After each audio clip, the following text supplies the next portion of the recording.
se existisse um tipo de código secreto, sabe? Um número só, que estivesse por trás do design de quase tudo que a gente vê por aí.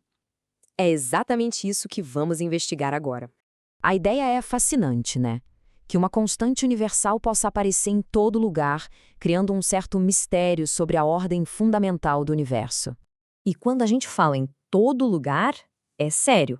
Das espirais gigantescas das galáxias até a delicadeza das pétalas de uma flor.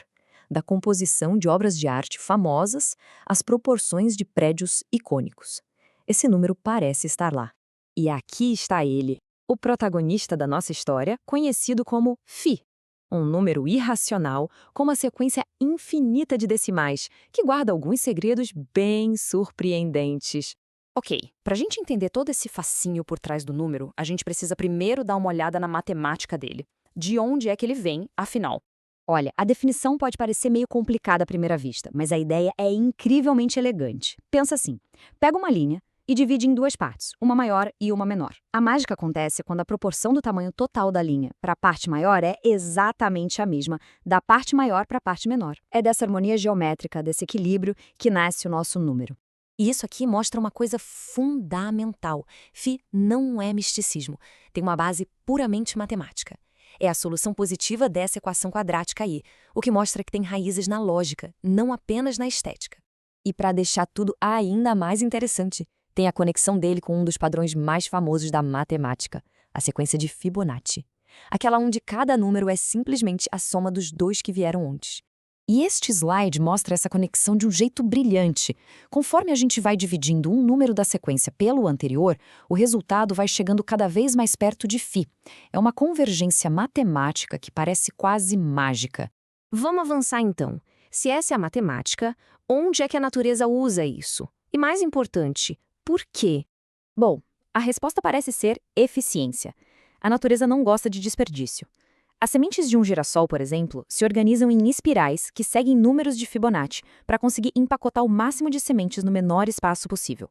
O mesmo vale para as pinhas e até para o número de pétalas em muitas flores.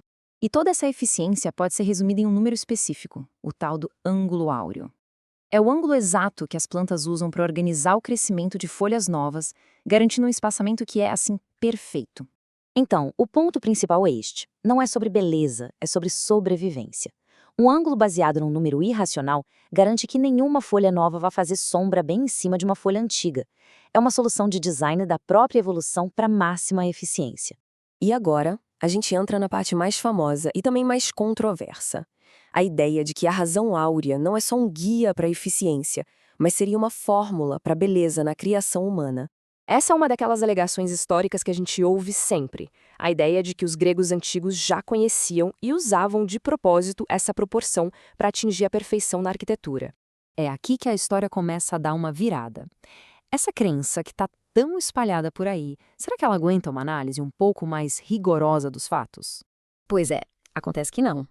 Quando foram fazer as medições precisas mesmo no Partenon, descobriram que a proporção da fachada é de 4:9. Isso dá 2,25. Bem longe, né? Do nosso 1,618. Os arquitetos gregos eram gênios, sim, mas em outra coisa, em correções óticas, para enganar o nosso olho. Eles não estavam seguindo nenhuma fórmula matemática mística, não. Isso nos leva a uma questão ainda maior.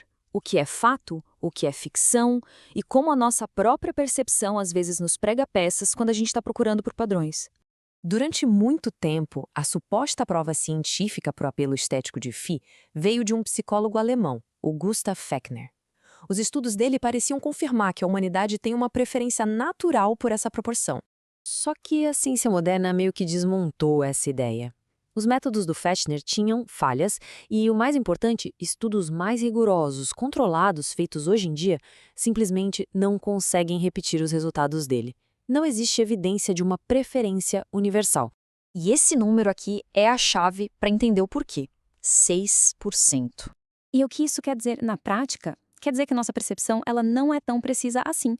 A gente simplesmente não consegue olhar e diferenciar um retângulo que tem a proporção de 1,618 de outro que está ali perto com 1,5 ou 1,7. Então, aquela suposta mágica toda, talvez seja só o que a gente chama de viés de confirmação. Vemos algo que achamos bonito e depois tentamos forçar uma temática para caber ali. Então tá, depois de separar o mito da realidade, o que sobra? Qual é o verdadeiro legado da razão áurea? A conclusão é que a razão áurea é, ao mesmo tempo, menos e mais do que o mito diz. Não é um código místico para a beleza, mas sim um princípio fundamental da eficiência na natureza.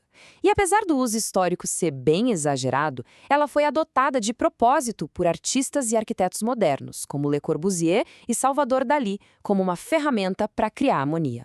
Isso tudo nos deixa com uma reflexão final. Talvez o verdadeiro encanto da razão áurea não esteja na suposta capacidade de definir o que é belo, mas sim na sua capacidade elegante e inegável de definir como as coisas crescem e se organizam de um jeito eficiente no universo.